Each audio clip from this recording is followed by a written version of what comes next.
किस सब्जेक्ट के साथ क्या हेल्पिंग वर्ब लगेगा, फिर बताया उसके फर्स्ट फॉर्म क्या है, उसके सेकंड फॉर्म क्या है, फिर बताया कि अगर वर्ब का सेकंड फॉर्म यूज कर रहे हैं तो पास्ट होना चाहिए, पास्ट टाइम के साथ सेकंड फॉर्म ही यूज होता है, फर्स्ट फॉर्म यूज नहीं करना। और मैंने खासकर उसमें आपको एग्जाम्पल दिया क्या, आई हैव कम यस्टरडे, क्योंकि हिंदी में भी बोलते मैं कल ही आ चुकी हूँ, तो आ चुकी हूँ यानी आई हैव कम, और यस्टरडे साथ में लगा देते हैं, जो गलत है। क्यों? क्योंकि पास्ट टाइम के साथ हम हैज हैव जो प्रेजेंट वाले वर्ब है ना वो यूज नहीं करते, है ना। उसके बाद बताया आपको कि सेंटेंस में जो इन्वर्जन फॉर्म होता है वो यूज करते हैं हम इंट्रोगेटिव सेंटेंस में। इंट्रोगेटिव सेंटेंस अगर है तो हेल्पिंग वर्ब आगे आएगा, अगर इंट्रोगेटिव सेंटेंस नहीं है तो हेल्पिंग वर्ब आगे नहीं आएगा। फिर कहा कि चलो 4-5 एग्जाम्पल दिखाया, 4-5 एग्जाम्पल देखने के बाद आपको ये फीलिंग आ गई कि अच्छा WH फैमिली जब शुरू में यूज हो रहा है तो वो क्वेश्चन पूछ रहा है, WH फैमिली शुरू में यूज नहीं हो रहा है तो क्वेश्चन नहीं पूछ रहा है। तभी फिर मैंने आपको एक एक्सेप्शन दे दिया, what she says and what she does are incomprehensible. देख लो WH फैमिली शुरू में आया लेकिन आपको मीनिंग समझना है, भावना समझो, वो क्वेश्चन नहीं पूछा है, वो बोला है कि वो क्या करती है और क्या बोलती है ये समझ के परे है। दिस मीन्स ये इंट्रोगेटिव और एसर्टिव फॉर्मेशन आपको आना चाहिए। उसके बाद आओ नेक्स्ट क्वेश्चन में, जो मैंने कहा कि टेंस में सबसे पहला सिंपल प्रेजेंट टेंस है और वही सबसे ज़्यादा कॉम्प्लिकेटेड है, तो क्या करें, तो सबसे पहले हम लोगों ने कंटिन्यूस कर लिया। कंटिन्यूस में कितनी तरह के क्वेश्चंस आते हैं, एक तो आएगा उन वर्ब से जिनका जनरली ING फॉर्म में इस्तेमाल नहीं होता। आप लोग क्या करते हो, उसी बीच में क्वेश्चन स्टूडेंट्स पूछने लगते हैं, नहीं बोलते तो है you are looking good, I am feeling bad. तो मैंने कहा कि देखो जब कोई आप अपनी फीलिंग दर्शा रहे हो उस समय वो हो रहा है, वैसे फीलिंग दर्शा रहे हो तो आप ING में यूज करते हो। प्रोग्रेसिव केस के कंडीशन में भी हम लोग ING फॉर्म यूज करते हैं, लेकिन मैंने आपको क्या समझाया कि ब्रेक लगाओ, क्योंकि आपको आता है ये वर्ब्स ING फॉर्म में इस्तेमाल होते हैं, आप जानते हो। हाँ नहीं होता है, शायद ये नहीं जानते हो, तभी क्वेश्चन कहाँ से आएगा, I am knowing you, I am loving ice cream, नहीं होता, क्या होता है, I know you and I love ice cream. क्यों? क्योंकि know, love, like, adore, hate, remember, think इत्यादि ING फॉर्म में इस्तेमाल नहीं होते, और वो सारे वर्ब्स आपको याद करना पड़ेगा। बताया आपको। दूसरा कहा कि पास्ट कंटिन्यूअस से आता है क्वेश्चन। क्यों? क्योंकि एग्जैक्टली ट्रांसलेशन है, देखो ना, उसको चोट लग गई जब वो काम कर रहा था, यानी कि पास्ट कंटिन्यूअस में he hurt his ankle when या while he was working in the field। वही कहा कि वो ट्रांसलेट करोगे तो भी सही हो जाएगा, इसलिए क्वेश्चन एक तो वहां से आता है। बताओ कोई प्रॉब्लम यहाँ तक? नहीं। अब आपको बता दूं मैं कि जो टेंस से मुझे बहुत क्वेश्चंस मिले हैं 95 से लेके 2015 तक, क्योंकि 16 का तो क्वेश्चन पेपर आपको बताया मैंने 42-72 में सारा डाल दिया है, लेकिन 2015 तक जो बहुत, मैंने कल रात में भी मैं वही टेंस का ही क्वेश्चन सारा देख रही थी, और मोर और लेस मुझे लगता है एक आध दिन के अंदर ही आउटलेट में टेंस से रिलेटेड जितने क्वेश्चंस होंगे ना उसका शीट में रखवा दूँगी, आप लोग को लेना तो ले लेना। मुझे एक चीज़ आश्चर्य हुआ देख के कि टेंस में सेम तरह के क्वेश्चंस रिपीट होते हैं, सेम तरह के क्वेश्चंस रिपीट हो रहे हैं, और एक ही चीज़ से बहुत क्वेश्चन था और वो था पास्ट से। इसीलिए पास्ट कंटिन्यूअस को तो मैंने समझा दिया कैसा क्वेश्चन होगा। अब आ जाओ हम लोग इनडेफिनिट टेंस में आते हैं, और इनडेफिनिट टेंस में अगेन मैं कहूँगी कि पहले वो वाला कर ले जो आसान है और जो इम्पोर्टेंट है, और वो है पास्ट इनडेफिनिट, जिसको हम कहते हैं सिंपल पास्ट टेंस भी। लेकिन सिंपल पास्ट टेंस और पास्ट इनडेफिनिट में थोड़ा सा डिफरेंस है जो हायर लेवल में जाके जानते हो, अभी इतनी ज़रूरत नहीं है। लेकिन आ जाओ सबसे पहले पास्ट इनडेफिनिट में।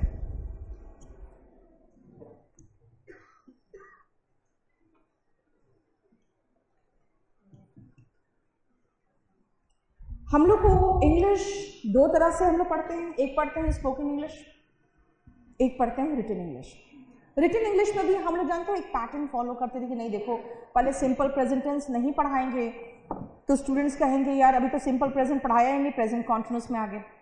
मेरा कहना है कि हमें एग्जाम टारगेट करना है ना, आप इंग्लिश तो जनरली अगर आप उसके टच में नहीं रहोगे ना तो इंग्लिश कोई आपको सिखा नहीं सकता बोलना जब तक कि आपको खुद फीलिंग ना हो कि रेगुलर टच में हो। लेकिन मेरी जिम्मेदारी बनती है आपको पास कराना, वो मेरी ड्यूटी है। तो उसमें आ जाओ। सबसे पहला जो सबसे इंपॉर्टेंट, और आप देखोगे दुनिया भर के क्वेश्चन सिंपल पास्ट से हैं। क्यों? क्योंकि पास्ट इंडेफिनिट में आपको कौन सा वर्ब यूज करना पड़ता है? Second form. कहाँ पे? इफ आई से आई वेंट टू स्कूल और आगे मैंने लगा दिया डेली, और दूसरा मैं अगर कह दूं आई सॉ यू yesterday, लेकिन जैसे नेगेटिव सेंटेंस बनाते हैं ना तो आई डिडंट मेंट इट कहें कि मीन इट कहें। क्यों? क्योंकि डिड नॉट के साथ वर्ब का फर्स्ट फॉर्म आता है। एंड इफ आई से डिड यू न्यू मी कहें कि नो मी कहें? डिड यू नो मी, ये होगा। इसका मतलब वर्ब का सेकेंड फॉर्म इतना रट्टा मारे और काम कहाँ आया? सिर्फ सिंपल पास्ट में, और वो भी सिर्फ पॉजिटिव सेंटेंस में और कहीं नहीं। लेकिन इसकी यूटिलिटी इतनी अधिक है ना कि आपको याद करना पड़ेगा वर्ब के सेकेंड फॉर्म, क्योंकि आधे क्वेश्चंस तो मुझे इसी से दिखाई दे दिए। और सेकेंड फॉर्म इस्तेमाल क्यों कर रहे हैं? पॉजिटिव सेंटेंस में कब? पास्ट इंडेफिनिट में कहाँ? जरा देखो, अभी ही मैंने जब दो सेंटेंस लिखा मैंने पास्ट इंडेफिनिट के दो यूजर्स खत्म कर दिए। एक तो ये मेरा रूटीन था पास्ट का, और एक ये कल किया मैंने पास्ट टेंस में। इसका मतलब है कि पास्ट में आप कोई वन टाइम एक्शन हो जो ओवर है, पास्ट एक्शन फिनिश्ड, और दूसरा पास्ट में जो रूटीन में होता था, वो दोनों के लिए देखो ना हम पास्ट इंडेफिनिट टेंस का प्रयोग कर रहे हैं, है ना। इसीलिए पहले तो एग्जाम्पल उतार लो।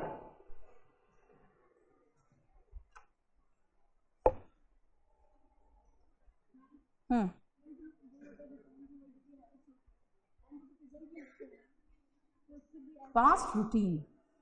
अब मैं इस एज में अगर आपको कहूंगी कि I went to school daily, I never missed my school, तो I never missed my classes, I went to school daily.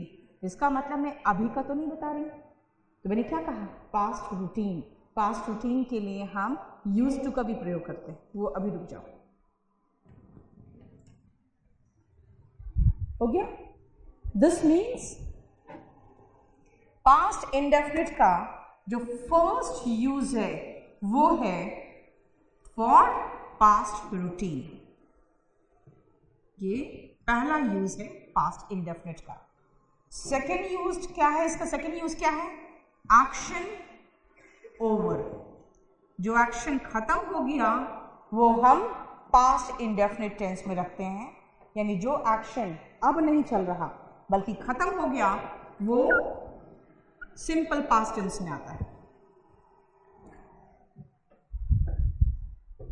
जो खत्म वो पास्ट। ठीक है, जरा तीसरा एग्जाम्पल देख के मुझे बताओ तो कि इसका यूज क्या है।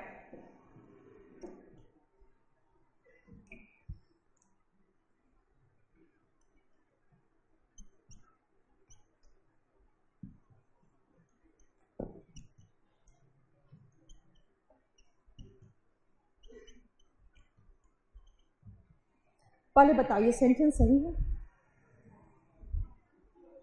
एकदम सही लग रहा है कि उसने कहा, he said कि that वो मुझसे मिलेगा, तो he will meet me। लेकिन पास्ट में कहा ना मिलेगा, इसीलिए पास्ट में, और ये will का इस्तेमाल हमेशा फ्यूचर के लिए होता है। अगर सेंटेंस की शुरुआत पास्ट से हो तो आगे भी पास्ट होगा, और will का पास्ट टेंस would होगा। ठीक है, and this is very important. जो मैंने कहा था ना आपको कि बहुत क्वेश्चंस दिखते हैं, ये सबसे इंपॉर्टेंट है उसमें। ठीक है, इसीलिए थर्ड पॉइंट लिखना, if an action starts with past tense, या पास्ट वर्ब जो भी लगा दो, इट कंटिन्यूज इन पास्ट।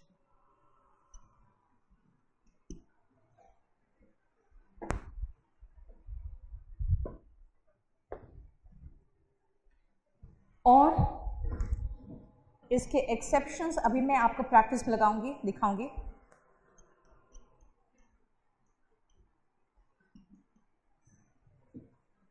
लेकिन ये इतना इंपॉर्टेंट पॉइंट है ना, पॉइंट इंपॉर्टेंट है, एक्सेप्शंस इंपॉर्टेंट उतने नहीं है।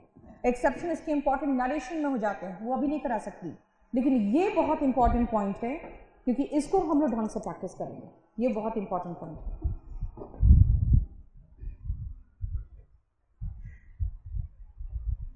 ठीक है, ये थर्ड यूज है। फोर्थ में आओ,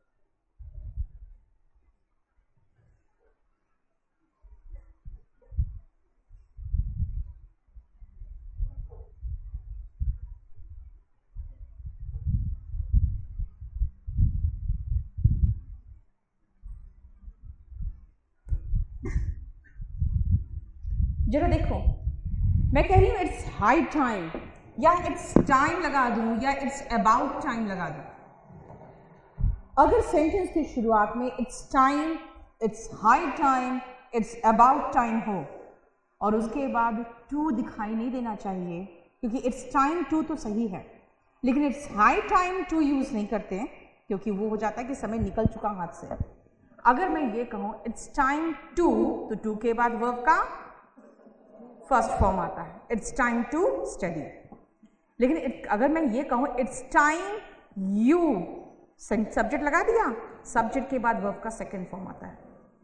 अब कहोगे ये तो अजीब सा लग रहा है, आप कहना चाहते हो वक्त आ गया है, आपको पढ़ना चाहिए, वक्त आ गया है, आपको घर चले जाना चाहिए, समय बीत गया है, अब तक ये हो जाना चाहिए था, तो ये शुड स्टडी होना चाहिए, शुड हैव गॉन होम होना चाहिए। ये वर्ब का सेकंड फॉर्म कैसे लगा दिया? इसका मतलब ये होता है कि इस समय तक ये एक्शन हो जाना चाहिए था, यानी वर्ब का सेकंड फॉर्म हो जाना चाहिए था, आप अभी शुरू भी नहीं कर रहे, इसलिए कहते हैं it's time, it's high time या इट्स अबाउट टाइम से अगर सब्जेक्ट सेंटेंस आपको दिख रहा है आगे और उसके बाद एक सब्जेक्ट दिख रहा है, तो सब्जेक्ट के बाद वर्ब का सेकंड फॉर्म आएगा। ठीक है, इसे लिख दो, फोर्थ का लिख लो। अगर वाक्य में it's time, it's high time या इट्स अबाउट टाइम दिखाई दे, if we see it's time, it's high time, it's about time in a sentence और उसके बाद सब्जेक्ट का प्रयोग हो फॉलोड बाय अ सब्जेक्ट, तो वर्ब का सेकंड फॉर्म आएगा, comma the subject will be followed by V2, तो उसके बाद वर्ब का सेकंड फॉर्म आएगा, comma the subject will be followed by V2, verb का second form।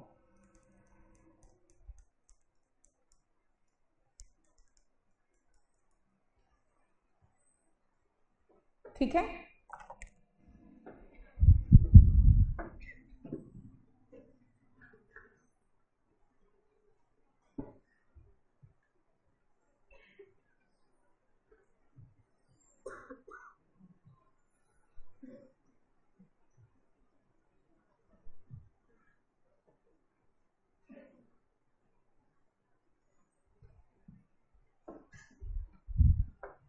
see the next one, I have seen him 2 years ago, 2 years ago, एगो, before, ऐसा कोई word हो, yesterday, day before yesterday, 2 minutes एगो, एगो देख रहे हो ना, कोई भी पास्ट टाइम का इंडिकेशन हो तो क्या बताया है, V2 लगाएं, इसे लिख दो। पास्ट टाइम के साथ पॉइंट का पास्ट टाइम के साथ वर्ब का सेकेंड फॉर्म लगाएं, use V2 with any word indicating past time. Use V2 with any word indicating past time.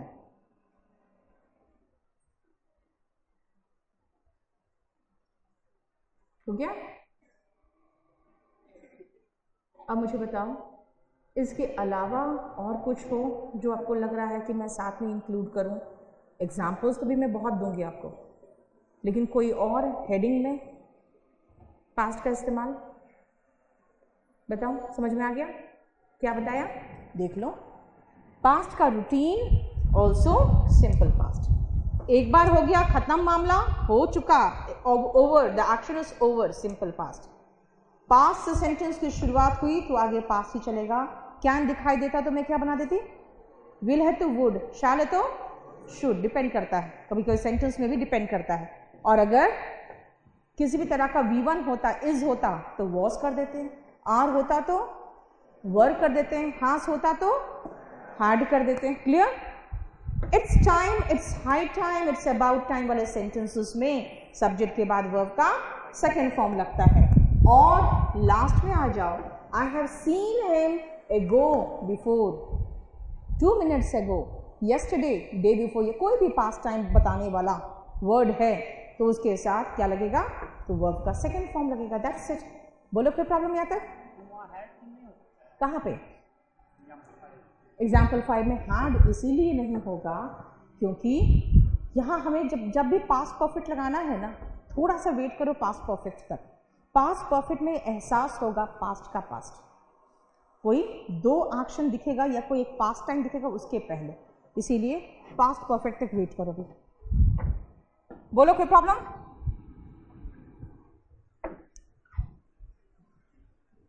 क्या बात है, इंग्लिश में बहुत टेंशन में आ जाते हो तुम लोग? हो जाता है ना, देखो जेनेटिक डिसऑर्डर है, टेंशन तो होगा ही, और खास कर लड़कों को। नहीं, नाम भी टेंस है, चैप्टर का नाम भी तो वैसे ही है। चलो अब आप सेंटेंसेस लिखते चले जाओ, देखो कितने तरह के क्वेश्चंस आते हैं इसमें।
कर ही नहीं रहा।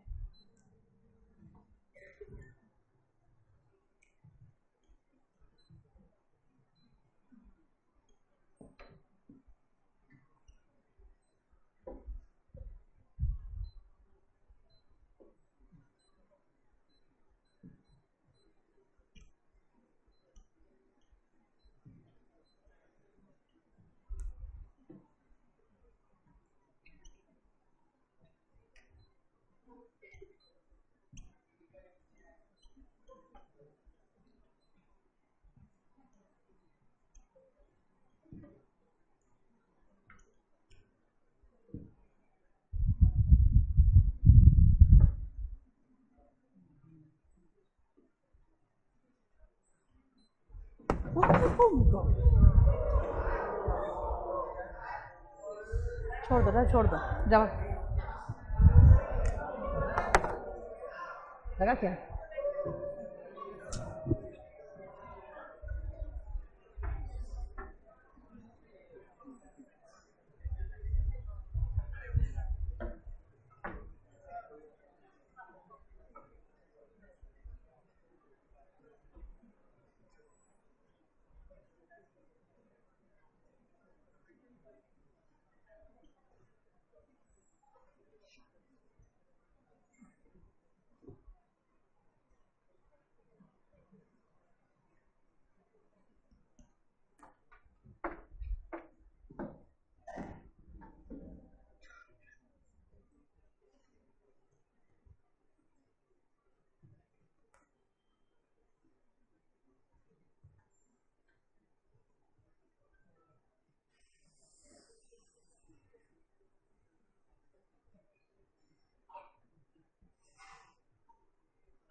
क्या प्रॉब्लम है?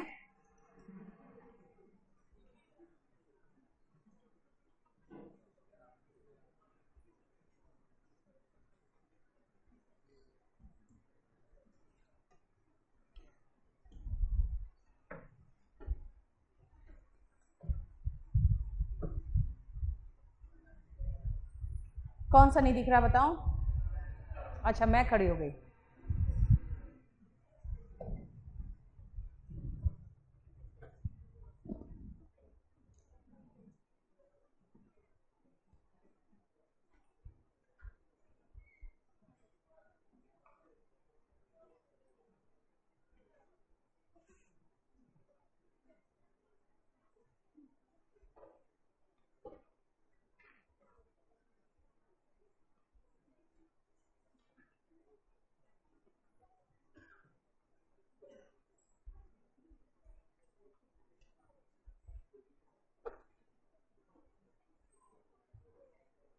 हो गया? अरे बड़े स्लो हो तुम लोग। ये अभी मैं देख रही लिख रहे हो, वही मैं कह रही बड़े स्लो हो तुम लोग।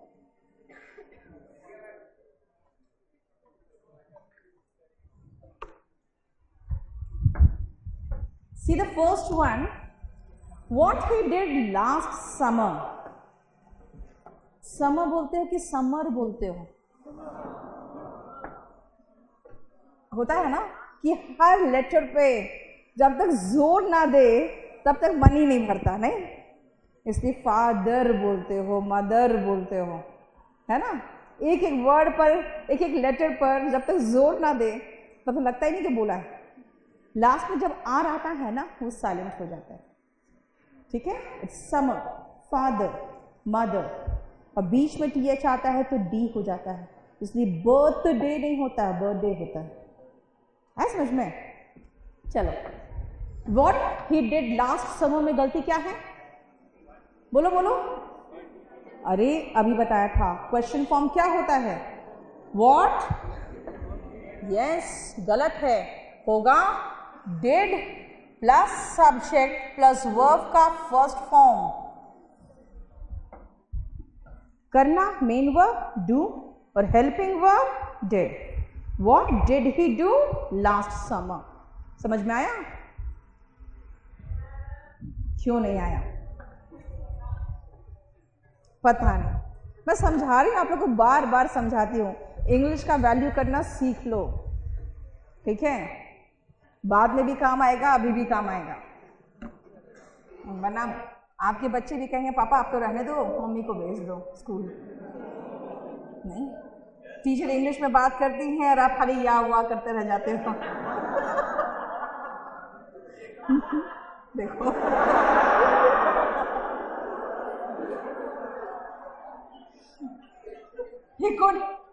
he could imagine that day, है ना? इसीलिए बेचारा इतना तेज हंसा। He can understand कि क्या कंडीशन होने वाला है जब आपके बच्चे कहेंगे पापा आप तो रहने दो, मम्मी को भेज दो। इसे समझा रही हो? जैसे LIC नहीं है, जिंदगी के साथ भी जिंदगी के बाद भी, वही इंग्लिश है, सिलेक्शन के पहले भी और सिलेक्शन के बाद भी काम आएगा, देख लो।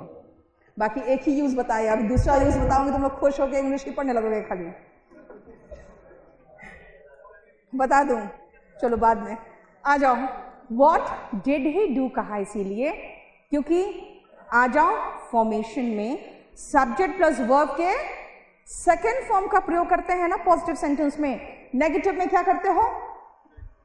डिड नॉट प्लस वर्ब का फर्स्ट फॉर्म, और क्वेश्चन में क्या करते हो? Did plus subject plus verb का फर्स्ट फॉर्म, ये यूज करते हो ना। This is positive sentence. ये पॉजिटिव सेंटेंस का फॉर्मेशन हम ये क्वेश्चन वाले में कैसे कर लें? नहीं हो सकता ना। पॉजिटिव, नेगेटिव एंड इंटरोगेटिव देख लो। Did not plus V1 negative में होता है और क्वेश्चन में did plus subject plus V1 होता है। मैं कह रही हूं कि आपने लास्ट समर क्या किया था, पूछ रही हूं, कह नहीं रही हूं, पूछ रही हूं। तो पूछने के लिए मुझे इंट्रोगेटिव फॉर्म चाहिए ना, और इंट्रोगेटिव के बदले में मैंने क्या किया? सब्जेक्ट प्लस वर्ब का सेकेंड फॉर्म। आप एफर्मेटिव वाक्य को क्वेश्चन के लिए कैसे इस्तेमाल कर सकते हो? ये तो क्वेश्चन था, देखो। Got it? अब आओ नेक्स्ट में। मैं जानती हूं आपने लास्ट समर क्या किया था। क्वेश्चन पूछा? नहीं पूछा तो क्वेश्चन मार्क नहीं होगा।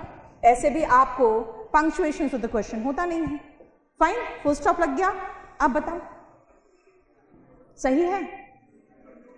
यू प्लस वर्ब का सेकेंड फॉर्म, यू डिड, देख लो ना ये वर्ब का सेकेंड फॉर्म है क्योंकि हेल्पिंग वर्ब नहीं दिख रहा है यहाँ पे कहीं, है ना। सब्जेक्ट प्लस वर्ब का सेकेंड फॉर्म बिल्कुल सही है।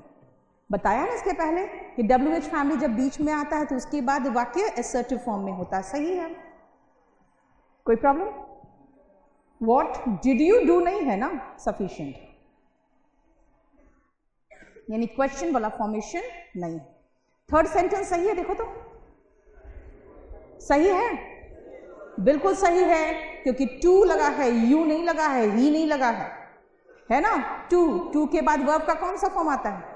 फर्स्ट फॉर्म, मतलब टू के बाद V1 आता है, लेकिन अगर प्रेपोजिशन होता टू तो क्या आता उसके बाद V1 ing आता है ना। तो हमें कैसे समझ में आएगा कि कौन प्रेपोजिशन है और कौन ऐसा वाला टू है जो इन्फिनिटिव वाला टू है, कैसे समझ में आएगा? मेहनत करना पड़ेगा। जब आप एडिक्टेड बोलोगे, एडिक्टेड टू, तब वो टू फिक्स प्रेपोजिशन है। तो टू के बाद ड्रिंकिंग बोलते हैं, स्मोकिंग बोलते हैं, ing लगाते हैं। लेकिन ये टू क्या है? ये टू तो कुछ भी नहीं है वैसा, ये तो गो को कनेक्ट करने के लिए टू लगाया। सेकेंड वर्ब को जोड़ना है तो कुछ तो बीच में आएगा ना। तो जनरली क्या आता है बीच में? क्या आता है? मैं कह रही हूँ मैं जाना चाहती हूँ, आई वॉन्ट, और गो भी लगाना है, तो बीच में क्या आएगा? टू आएगा, क्योंकि जनरली हम जब दो वर्ब को कनेक्ट करते हैं तो बीच में क्या आना चाहिए? टू। तो मेन वर्ब से सेकेंड वर्ब को कनेक्ट करने के लिए टू प्लस V1 आता है, वही तो यहाँ आया। It's high time, it's time to go home. ठीक है, अब आओ, मैंने it's time, it's high time, it's about time कह दिया था।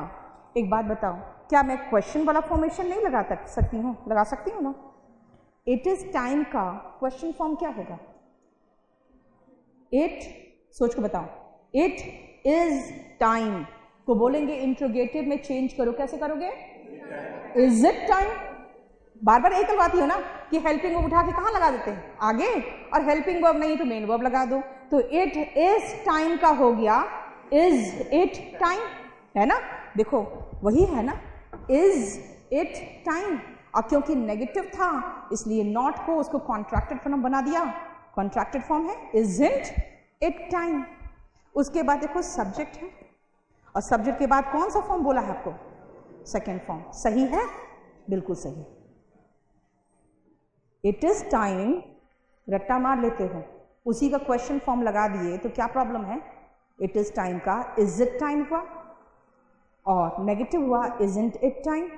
यानी वही रूल है, it's time, it's about time, it's high time के बाद सब्जेक्ट दिखे तो वर्ब का सेकेंड फॉर्म। थोड़ा सा कॉम्प्लिकेटेड कर दिया था बस, और कुछ नहीं। She said that she know everyone in that city. New कर दो सीधा सीधा। क्यों? ये इंपॉर्टेंट है, कहा मैंने आपको। इससे रिलेटेड बहुत क्वेश्चन दिखे हैं कि अगर सेंटेंस की शुरुआत पास्ट से हो तो आगे पास्ट ही चलेगा। तब तो ऐसे होना चाहिए कि मेरे टीचर ने कहा कि honesty best policy. Yes, not was, it is. Exception ये, क्योंकि ये क्या है? यूनिवर्सल ट्रूथ कहते हो, इसको हम फ्रेज भी कहते हैं। ईडियम और फ्रेजेस में जानते हो थोड़ा सा डिफरेंस होता है। ईडियम में एग्जैक्ट वही मीनिंग नहीं निकलता जो सेंटेंस में दिया है, उसका कुछ हिडन मीनिंग होता है। और फ्रेज में वही मीनिंग होता है जो वहां दिया है। जैसे honesty is the best policy का मतलब ही हुआ honesty is the best policy, है ना। उसका कोई हिडन मीनिंग तो नहीं है, लेकिन उसके बाद ही मैंने दिया है a bad carpenter fights with his tools. इसका हिडन मीनिंग है, क्या है? कारपेंटर मतलब है क्या मेरा मतलब कारपेंटर है? नहीं। मेरा मतलब टूल्स है? नहीं। इसका मतलब है, हिंदी में कहते हैं इसका नाच न जाने आंगन टेढ़ा। इसका मतलब नाच और आंगन से थोड़ी रिलेटेड है, हिंदी में भी है। क्या से है बोलो?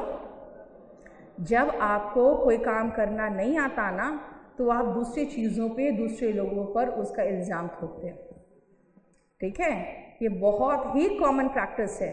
जब खुद कुछ नहीं कर पाते ना तो कहते हैं टीचर ही अच्छा नहीं पढ़ाया, नहीं हमें वो माहौल ही नहीं मिला।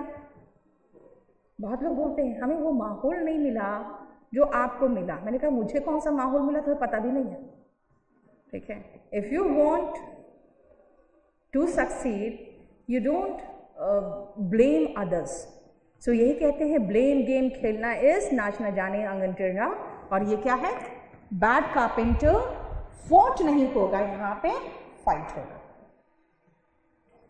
देख लो, द टीचर टोल्ड मी, उन्होंने कहा कि honesty is the best policy है, और फ्रॉम हिज बिहेवियर मैं ये समझ गई, आई कुड अंडरस्टैंड। देखो कुड के बाद वर्ब का फर्स्ट फॉर्म ही आता है, जैसे कुड हो गया ना, वर्ब का सेकेंड फॉर्म तो लगा दिया कुड में।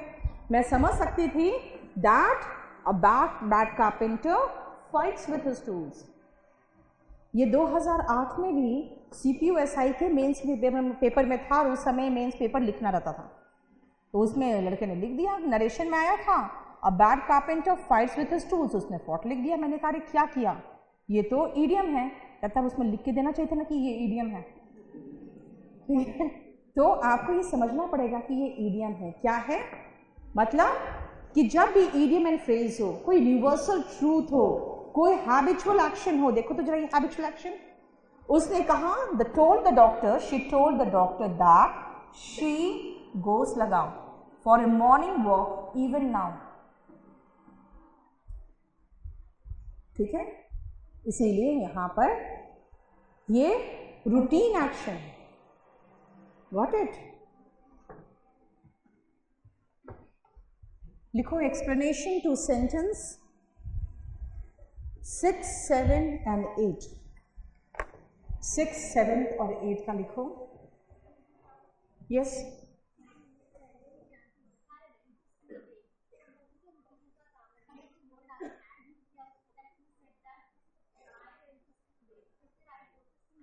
अभी आ रही है, रुक जाओ समझा देंगे, रुको। लिखो क्या हो गया, लिखो। अगर सेंटेंस की शुरुआत, एक सेकेंड खत्म करा दो फिर पूछ लेना। अगर सेंटेंस की शुरुआत पास्ट से हो, if a sentence starts with past tense,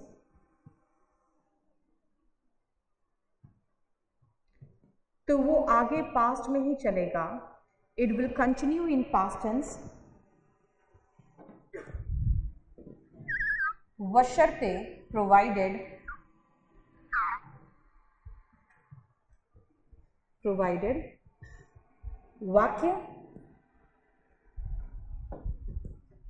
वाक्य idiom, phrase, universal truth, habitual action,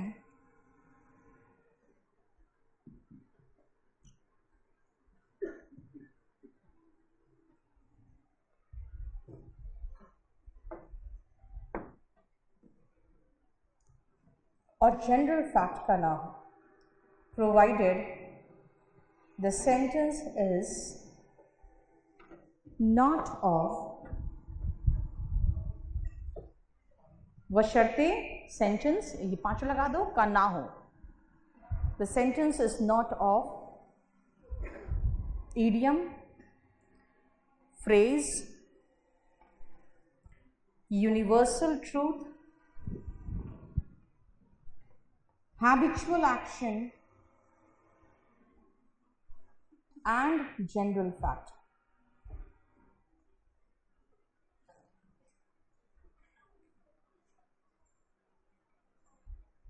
ठीक है, जरा ध्यान से देखो। अभी जो मैंने honesty is the best policy कहा, मैं उसको फ्रेज कह रही थी, आप उसको यूनिवर्सल ट्रूथ कह रहे थे, दोनों तो बात बराबर ही है लगभग। Honesty is the best policy universal truth ही तो है, लेकिन वो काफ़ी कॉमन फ्रेज है ना। बहुत सारे कॉमन फ्रेज होते हैं जिससे क्वेश्चंस आते हैं, बहुत सारे हैं।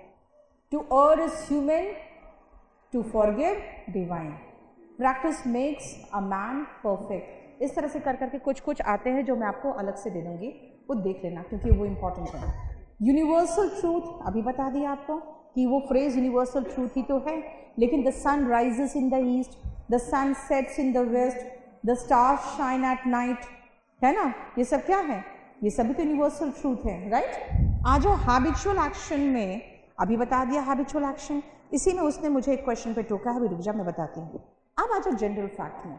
जनरल फैक्ट आज सच कुछ नहीं होता, जो आपने कह दिया वो मान के चलो सच है।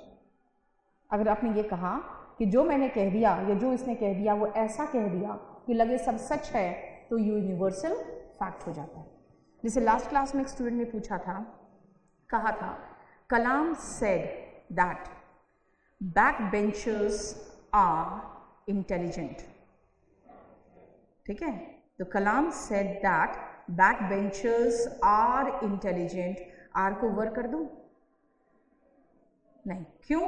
क्योंकि उन्होंने जो कह दिया ना, उन्होंने सबको एक साथ समेट दिया, है ना, सारे के सारों को एक साथ समेट दिया उन्होंने, यानी कि उन्होंने उसको कहते हैं स्वीपिंग जनरलाइजेशन, सब पर लागू हो जाता है, जो कह दिया सब पर।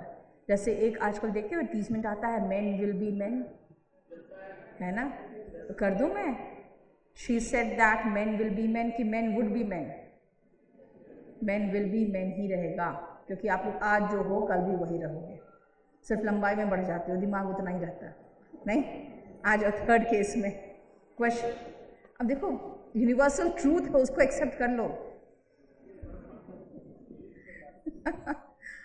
तीसरा एक क्वेश्चन और आया था, he said that women are more sincere workers than men। देखिए, देखो इसको भी यूनिवर्सल ट्रूथ मान लो तो खुश रहोगे जिंदगी में। अब गलत जो बोल रहे हो ना, आगे वार्निंग दे रही हूँ मैं, रेड लाइट, ठीक है, कि आगे जाके प्रॉब्लम हो सकता है आपके लाइफ में। इसको मान लो कि ये यूनिवर्सल ट्रूथ है, मैं तो जनरल फैक्ट में पढ़ा रही हूँ, सुनो। He said या she जो भी लगा दो, they said that women are more sincere workers than men। ठीक है, अब मैं कहूँगी कि इसको आप जनरल फैक्ट नहीं बना के वर्ड लगा दोगे, तो वर्ड लगा दोगे तो देखो औरतें नाराज हो जाएगी, क्या वर्ड थे अब नहीं है। Women were more sincere workers than men, said से शुरू हुआ तो आगे भी सेड चलेगा। तो महिलाओं को नाराज करने से अच्छा क्या है, जो जैसा है वैसे एक्सेप्ट कर लो। क्या करें, वीमेन देखो एक्सेप्ट कर लिया, खुश रहेगा जिंदगी में। Women are more sincere workers than men. फिर क्वेश्चन आया था, बहुत कॉम्प्लिकेटेड भी सेंटेंसेस नहीं आते इसमें।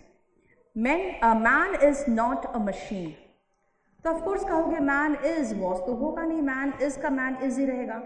जनरल फैक्ट में मैं कुछ भी लगा दूं जो मर्जी, लेकिन ऐसा लगाऊं कि उस सबके सबको एक साथ समेट लिया। इसीलिए यूनिवर्सल ट्रूथ का दो एग्जाम्पल, जनरल फैक्ट का दो एग्जाम्पल लिख लो, क्योंकि बाकी तीन का तो मैंने लिखवा दिया, चार का लिखो।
क्लियर, यानी एक पूरा पॉइंट याद रखो। क्या बताया था कि अगर वाक्य की शुरुआत पास्ट से हो तो आगे पास्ट ही चलेगा, बशर्ते sentence, idiom, phrase, universal truth, habitual action और जनरल फैक्ट का ना हो। तो अगर ये हुआ तब तो फिर आगे प्रेजेंट में ही चलेगा, क्योंकि उसको पास्ट कैसे बना देंगे, है ना। अगर मैं कहूँ कि आप में जो अच्छाई है, कई बार लोग कहते हैं ना कि अच्छाई का कुछ तो फायदा होना चाहिए, तो एक कहावत है, virtue is its own reward, है ना। जो वर्च्यू होता है, अच्छाई होता है, वो खुद ही एक रिवॉर्ड है। आपके अंदर वर्च्यू है, इसका मतलब भगवान ने आपको इतना बड़ा रिवॉर्ड देके भेजा है धरती पर, उसके लिए आपको क्या रिवॉर्ड चाहिए, राइट। तो क्या कहता है, virtue is its own reward, इसका वॉस नहीं कर सकते, अंडरस्टूड। इसीलिए थोड़ा समझ के करना कि हाँ क्या ये यूनिवर्सली सब जगह लागू होता है। अब इसने मुझसे पूछा कि आपने कहा कि आई वेंट टू स्कूल क्या था सेंटेंस मेरा? सबसे पहला sentence, I went to school daily. अब सुनो, मैंने ये कहा कि मैं कह रही हूँ I went to school daily, ठीक है ना? मैंने उसके आगे ही सेड, शी सेड, वो सब कुछ नहीं लगाया, वो नरेशन का क्वेश्चन नहीं दिया आपको। अगर मैं इनडायरेक्ट स्पीच में देती ना, तब मैं कहती कि हाँ देखो यहाँ पर तो मैंने दे दिया है इवन नाउ डेली, इसका मतलब ये आपका रूटीन एक्शन अभी का भी है, लेकिन ये देखो शी टोल्ड भी है आगे, मैंने वो नहीं दिया। मैं कह रही हूँ, अगर मैं कह रही हूँ कि I went to school daily, इसका मतलब है मैं अपना वन टाइम एक्शन नहीं बता रही हूँ, मैं अपना क्या बता रही हूँ? पास्ट बता रही हूँ, रूटीन बता रही हूँ, रोज का बता रही हूँ। इसका मतलब है कि सिंपल पास्ट का जो आप लोग एक यूज सोच कर बैठे रहते हो ना कि जो खत्म हो सिंपल पास्ट, वो नहीं है। जो खत्म हो सिंपल पास्ट तो है ही, लेकिन जो रेगुलर इररेगुलर बेसिस पे हुआ करता था वो भी तो सिंपल पास्ट है, ठीक है? इसीलिए आ जाओ 9th नंबर में कि पास्ट रूटीन बताने के लिए हम सिंपल पास्ट टेंस के अलावा यूज टू प्लस V1 इस्तेमाल करते हैं, और यूज टू प्लस V1 का एक और पंगा है, इसलिए मैं ये कहूँगी ऐसे यूज करो कि सब्जेक्ट के साथ ही यूज टू प्लस वर्ब का फर्स्ट फॉर्म, ऐसे लिखवाऊंगी मैं। सब्जेक्ट हटा दूंगी ना तो फिर आगे वर्ब आ जाएगा, तो वो रूटीन नहीं, वो फिर वो हो जाता है, हैबिट हो जाता है, तो वो मैं अभी नहीं बता सकती आपको, वो मॉडल्स में पढ़ोगे। इसीलिए लिखो पास्ट रूटीन एक्शन दर्शाने के लिए, to express past routine action, past routine action दर्शाने के लिए सिंपल पास्ट टेंस एवं we use simple past tense and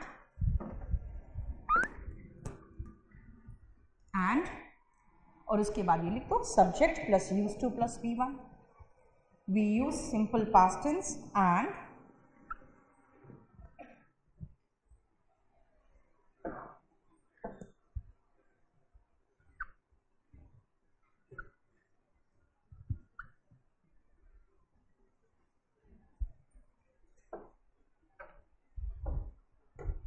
ठीक है। अब बताओ 10th में क्या है? पढ़ा चुकी हूं मैं, सिर्फ 2 एक्स्ट्रा क्वेश्चन इसलिए दे दिया ना कि कई ज्यादा क्वेश्चंस दिखे ना मुझे, कितने क्वेश्चंस दिखे कि मैंने और एक्स्ट्रा दे दिया। Came out of the bus, to के बाद तो वर्ब का फर्स्ट फॉर्म ही आता है ना? वॉट हैड कॉस्ट होगा, हैज नहीं आएगा। सेंटेंस की शुरुआत पास्ट से हो तो आगे क्या चलेगा? पास्ट ही तो चलेगा। My friends came to my home and waited but I returned होगा ना, सेम चीज।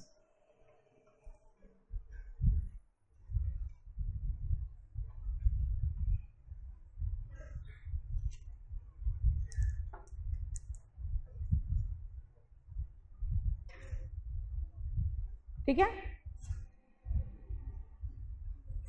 बोलो कोई प्रॉब्लम यहाँ पर? देख रहे हो एक एक टेंस कितना टाइम ले रहा है, हाँ?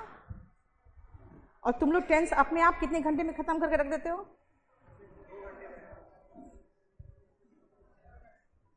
इतना डिटेल में पढ़े हो कभी?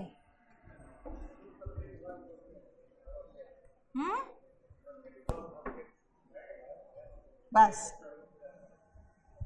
बेसिकली आप लोगों को ध्यान दिलवाया जाता है सिर्फ फॉर्मूला में, नहीं कभी भी कहीं पर भी मैंने देखा है जब टेंस आप लोग पढ़ते हो ना, आप लोग को फॉर्मूला पे ध्यान दिलवाया जाता है। मेरा कहना उतना तो आना चाहिए, क्या समझ रहे हो? सिंपल पास्ट टेंस क्या है? सब्जेक्ट प्लस वर्ब का सेकेंड फॉर्म, डिड नॉट के बाद वर्ब का फर्स्ट फॉर्म। क्वेश्चन में तो क्या किए? डिड आ गया पहले। क्यों डिड के साथ वर्ब का फर्स्ट फॉर्म क्यों लगाए? क्योंकि 2 V1 2 V2 एक साथ नहीं आते, ठीक है? 2 V1 2 V2 एक साथ नहीं आते। लिख लो 12th जो लिखे हो ना, इसीलिए पहले लिखो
अभी मैं प्रेजेंट परफेक्ट का नहीं देना चाहती हूँ क्योंकि मैंने पढ़ाया ही नहीं।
अब सुनो,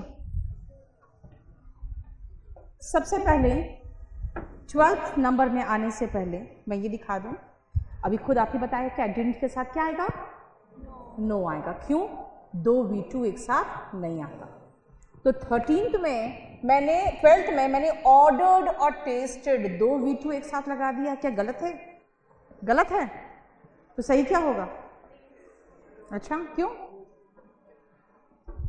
मैं घर आ चुकी हूँ वापस, मैं घर वापस आ चुकी हूँ। मैं बता रही हूँ जो हमने फूड ऑर्डर किया था ना, उसका स्वाद अच्छा था। क्या बोलूं? सुनो, सेंटेंस सही है। रीजन क्या है? ये एक सेंटेंस है ही नहीं। मैंने ध्यान से सुनो क्या बोला। मैंने कहा एक वाक्य में 2 V2 नहीं आता, ये 2 सेंटेंसेस है। द फूड टेस्टेड गुड, एक सेंटेंस। कौन सा food? The food that I ordered, ये 2 सेंटेंसेस। ठीक है, यानी कि ये क्या है? द फूड कौन सा? दैट आई ऑर्डर्ड, ये बीच में लगा हुआ है, ये अलग सेंटेंस का पोर्शन है। और ये food tested good. So here 2 V2 haven't come together. These are 2 different parts of 2 different sentences. ठीक है, इसीलिए 13 का तो रूल लिखो पहले, 2 V2 एक साथ नहीं आते।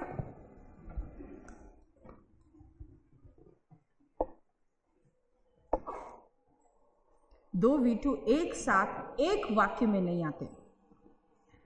2 V2 do not come together in a sentence. 2 V2 एक साथ एक वाक्य में नहीं आते। 2 V2 do not come together in a sentence. 2 V2 एक साथ एक वाक्य में नहीं आते। सॉरी, ठीक है, आगे लिखो। वाक्य 12 में ये दोनों V2 एक वाक्य के भाग नहीं है, एक ही वाक्य के भाग नहीं है। In sentence 12 the 2 V2 are not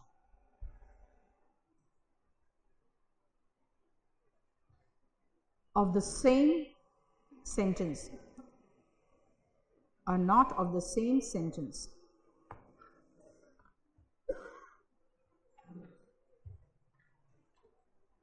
ठीक है, मतलब एक सेंटेंस में आपको ये दिखना चाहिए ना, सब्जेक्ट प्लस वर्ब है ना। द फूड टेस्टेड गुड और वो दूसरा भाग क्या है? कौन सा food? The food that I order. यानी एक है the food I ordered some food और दूसरा है द फूड टेस्टेड गुड, उसी को कंबाइन कर दिया है ना, the food that I ordered tested good. अब आओ, मैंने आपको उसी में कह दिया था कि एक सेंटेंस में 2 V2 और 2 V1 एक साथ नहीं आते। 13 और 14 दोनों सही है। देखो तो, कहते हैं मैं तैयार हूं, आई एम रेडी। मैं सहमत हूं, आई एम रेडी या आई एम एग्री। मैं सहमत हूं तो आई एम एग्री गलत ही है।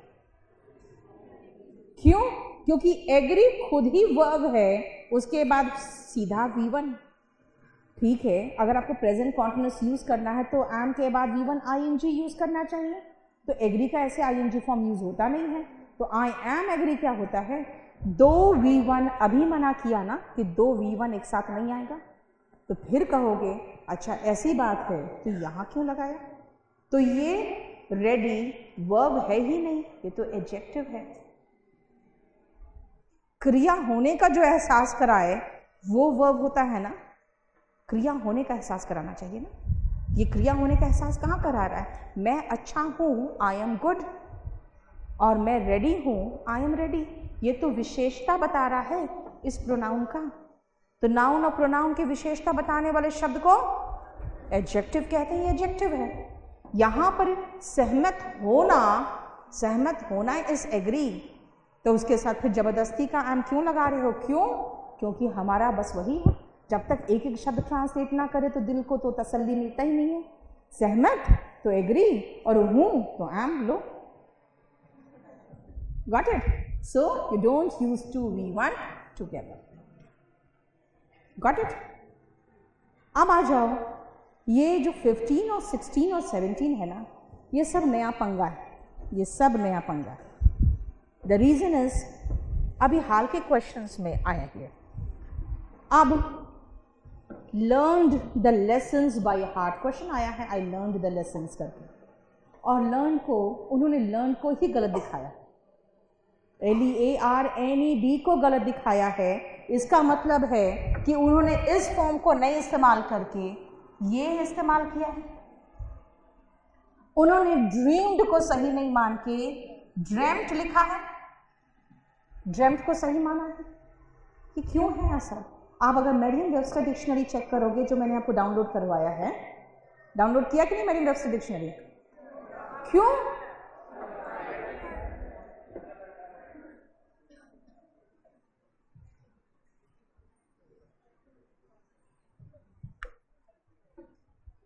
इसको डाउनलोड कर लेना, ये ऑफलाइन भी चलता है, ठीक है?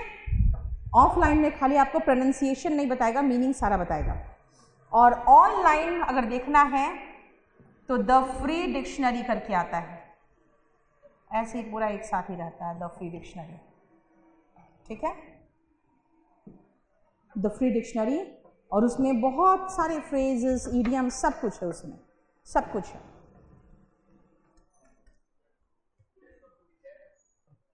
हाँ,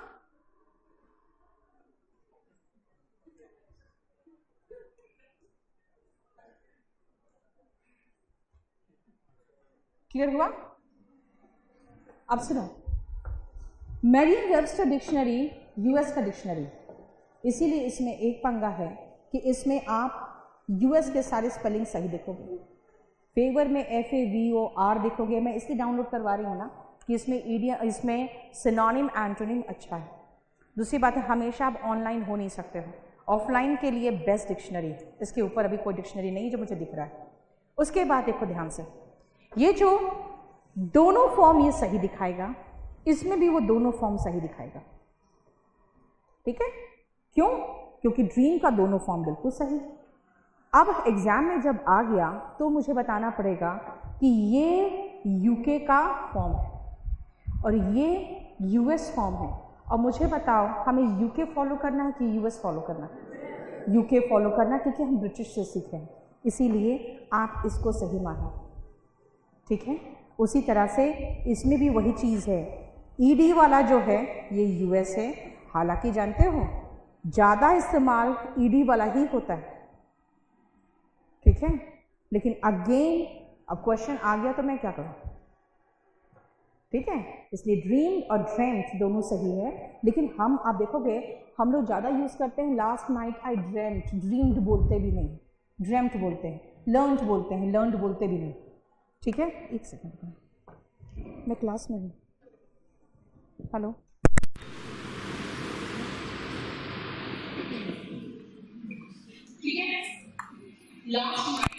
आई ड्रेम्ट होगा, ड्रीम्ड नहीं होगा।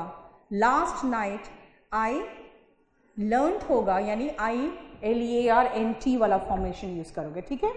This means we use the formation of the British form rather than the American form, got it. Now come to this, bend का तो बेंट ही होता है, किसी चीज को मोड़ना क्या होता है, बेंड, बेंट, बेंट। लेकिन हमें एडजेक्टिव फॉर्म जानना चाहिए। आपको पता है नीज क्या है, नाउन है, घुटने नाउन है। नाउन की विशेषता कौन बताता है, बताओ। गुड बॉय, एडजेक्टिव, ये एडजेक्टिव चाहिए मुझे, ठीक है। तो ये बेंट यूज मत करो, अजीब सा लगेगा आपको। बेंडेड नीज कहते हैं,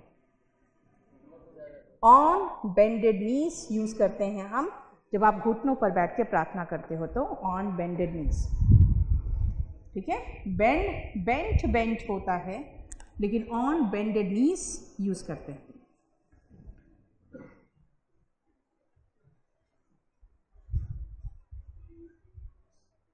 सॉरी, इसमें ऐसा कुछ नहीं, इसमें एडजेक्टिव फॉर्म बताया मैंने। बेंट नीज नहीं होगा, बेंडेड नीज होगा, यानी घुटनों पर बैठे हो तो बेंडेड नीज। किसी से माफी मांगना हो, प्रार्थना करना हो, याचना करना हो, तो ऑन बेंडेड नीज कहते हैं। बेंड नीज होता ही नहीं है। इसका मतलब है कि तो फिर हम लर्नेड कहाँ यूज करें। अगर आप कोर्ट जाओगे ना, कोर्ट में जो वकील होते हैं वो अपने जो दूसरे पार्टी के वकील होते हैं उनको कहते हैं my learned counsel. Learned counsel, counsel कौन है, काउंसिल मतलब, काउंसिल का मतलब वकील हुआ, वहां पे जो आपकी काउंसलिंग कर रहा है ना, तो वहां पे जो आपका वकील जो आपकी तरफ से है वो काउंसिल है। और काउंसिल के बगल में लिखा है लर्नेड, तो बताओ मुझे वो लर्नेड एडजेक्टिव है कि वर्ब है। यस, एडजेक्टिव है। दिस मीन्स इफ आई से, जैसे वो लोग अपने जो दूसरे वकील होते हैं उनको लर्नेड फ्रेंड भी यूज कर देते हैं, ठीक है। तो किस फॉर्म में यूज किया, देखो एडजेक्टिव, और ये क्या है, नाउन है। तो एडजेक्टिव के रूप में लर्नेड ठीक है, यानी पढ़ा लिखा, नॉलेजेबल, लेकिन वर्ब के रूप में आपको लर्न्ड यूज करना है, सेकंड फॉर्म के रूप में, ठीक है। जरा ये बताओ, 17 में कभी कभी कुछ स्टूडेंट्स पूछ लेते हैं कि मैम आई वॉस होगा कि आई वर होगा। काल्पनिक वाक्यों में सभी सब्जेक्ट के साथ वर लगता है। वर लगा दूं, लगा दूं, ये कल्पना है ही नहीं। आपने सपना देखा, ठीक है, सपना भी कल्पना होता है, लेकिन आई विश, वुड, दैट, वो कल्पना थोड़ी कर रहे हो। आपने सपने में देखा कि आप क्या थे, है ना। इसलिए आई वॉस यहां पे बिल्कुल सही है। Got it, this is not imagination, this was your dream. ये इमेजिनरी सेंटेंस में नहीं आएगा। हालांकि ड्रीम भी इमेजिनेशन है, but it is not imagination, it is something that आप कोशिश नहीं करते, वो आ जाता है। Got it. अरे गया दिमाग में कुछ,